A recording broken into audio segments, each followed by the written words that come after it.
We're facing an army of Romans, Vikings, and pirates. But you know what today is?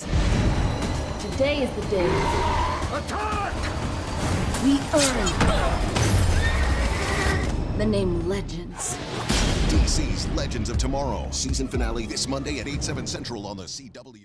Hey everybody, it's Charlie. We got the Legends of Tomorrow finale next week. Maulus is free, and we got a whole bunch of characters coming back. And I'll address what's happening with next season because the show was renewed for season 4, just like all the other DC TV shows.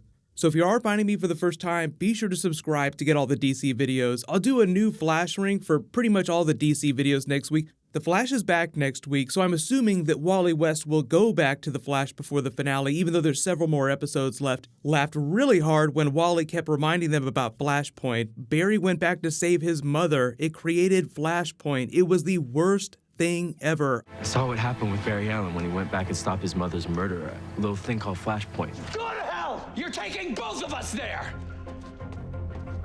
Now who's the villain, Flash? Now who's the villain?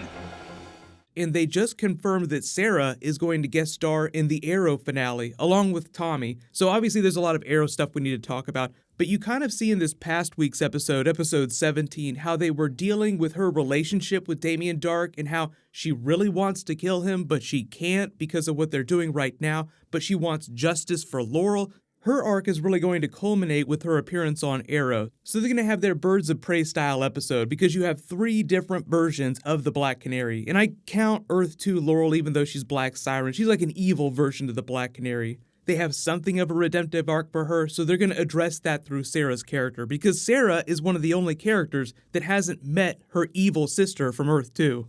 Speaking of Sarah, if you guys didn't see, Katie Lotz posted that funny music video on her Twitter of them doing Will Smith's Wild Wild West. Wild Wild West.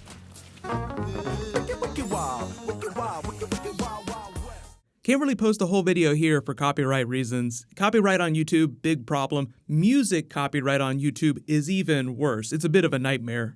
But the thing about this past week's episode, like it's crazy. Legends has done a really good job of plotting the season out. Like there are a couple moments that just didn't work for me, just like way too cheesy. Like on paper, the idea of an Obama episode sounds like a lot of fun, but Make America Great Again was kind of like the tipping point. Like you expect them to have really cheesy lines like that in there, but they took it a little too far. Like Sarah going to Obama for advice. That also sounds like a really funny idea, but only if you do that once per episode. And there were just several moments like that during the episode. So I feel like even though Legends of Tomorrow bills itself as the ridiculous Arrowverse show, sometimes it's a little too ridiculous.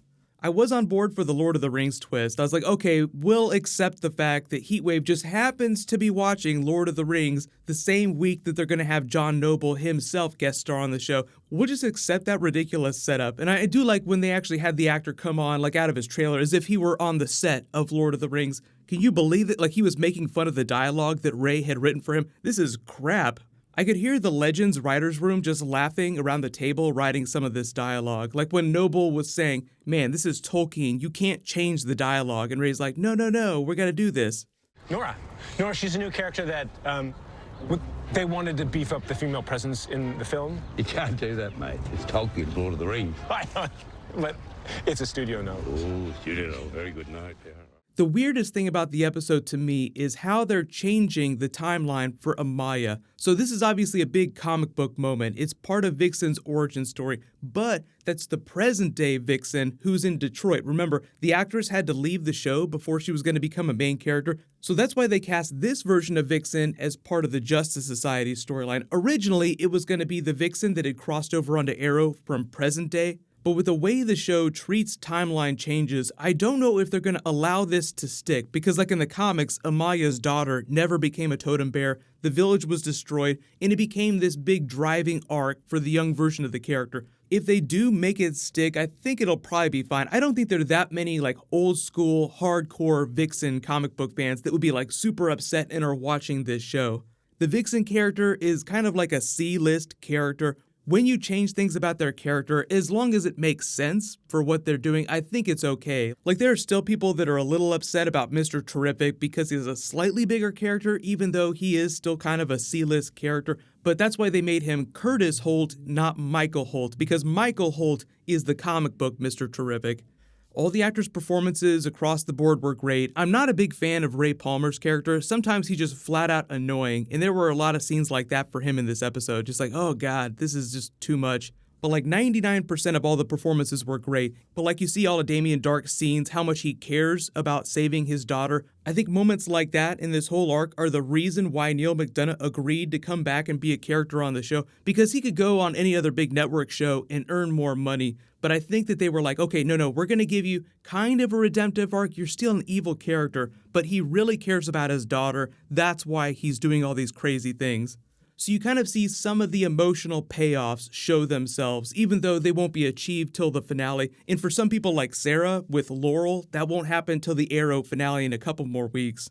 But just a reminder that because they're in the Wild West, Jonah Hex is coming back for the finale, and Constantine, because Constantine is going to be a season 4 series regular on the Wave Rider. I don't know if they're going to cycle any more of the characters. Other than Wally West, I'm not expecting anyone to leave, but it's totally possible. We won't get a better idea of that till we actually see the finale next week, so be sure and check it out. Don't forget, Flash is back next week, Arrow's back next week. Arrow's going to be pretty crazy for the rest of the season too, so if you jumped off that, I would recommend you get back on.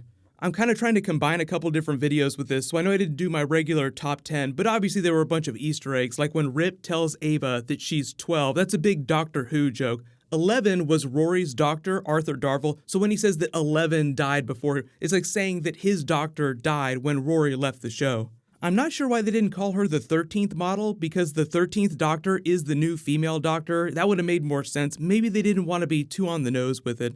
The actual title of the finale is The Good, the Bad, and the Cuddly, obviously a reference to The Good, the Bad, and the Ugly. I don't know if that's going to have something to do with the Bebo or there's going to be some funny twist. Legends in general is just really ridiculous, so usually their big twists wind up being ridiculous. I don't think that Mallus is going to destroy all of time, the entire Arrowverse, so they're going to defeat him somehow.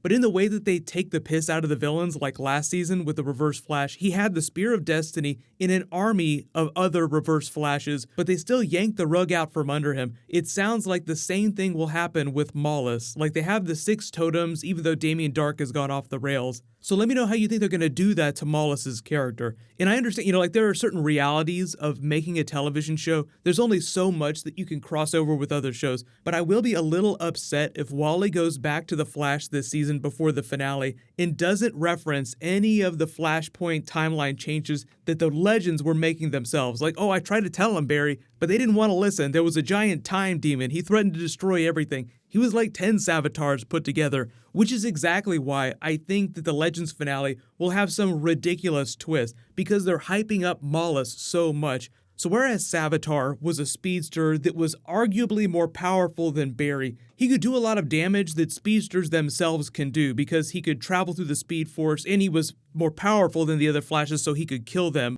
But the idea of the Mallus arc is that it's a big parody of Infinity War. Like you have the 6 totems, the 6 Infinity Gems. Thanos assembles the Infinity Gauntlet, controls all of reality, changes whatever he wants. Mallus has control over all of reality, changes whatever he wants. You don't do a parody like that without having some big funny twist and then making fun of it later on other TV shows where similar characters tried to do the same thing. So just brace yourself for Infinity War jokes in the Legends finale, although I don't think they're going to be too on the nose. Like I think they've already kind of done that with the idea of the 6 totems. But let me know in the comments, what did you think of the episode? And what's going to happen later tonight is because Legion Episode 1 is happening. I'll do an Episode 1 video. That won't post till tomorrow. There will be a new Deadpool trailer that I'll post later tonight. While you wait for everything, click here for my Flash Season 5 video, and click here for brand new Infinity War. Thank you so much for watching. Everybody stay awesome. I'll see you guys tonight.